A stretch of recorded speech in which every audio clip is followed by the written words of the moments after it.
Patrick Estrade, bonjour. Vous êtes psychologue, psychothérapeute et vous avez publié aux éditions Alpen un livre qui porte sur les clés pour se reconstruire après une séparation. Alors, quelles sont-elles ces clés pour se reconstruire? Déjà, la première.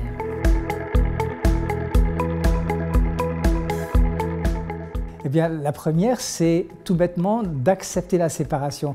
Et je dis tout bêtement parce que ce n'est pas si évident que cela. Parce que pour accepter la séparation, il faut qu'on ait fait un travail de deuil.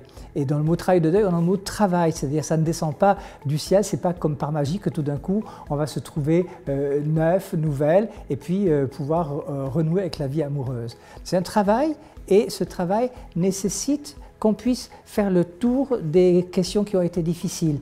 Il faut pouvoir en parler, ne pas rester prostré, en parler avec les amis, en parler avec, avec un psy, pourquoi pas, en parler avec sa famille, de façon à se lessiver un petit peu de tous ces affects qu'on a encore en soi. Est-ce qu'il faut couper les ponts avec la personne dont on vient de se séparer pour se reconstruire? Alors oui, pour moi, ça me semble absolument nécessaire, mais évidemment, s'il y a des enfants, on est obligé de composer avec. Mais oui, il faut vraiment couper les ponts, parce que tant qu'on garde une petite image de l'autre dans notre environnement, eh bien, on ne peut pas faire ce travail. Il faut une mise à distance pour que je puisse passer à autre chose. Combien de temps cela peut-il prendre de se reconstruire après une séparation? Eh bien, ça dépend. Ça dépend de notre capacité à arrêter de regarder en arrière et regarder en avant.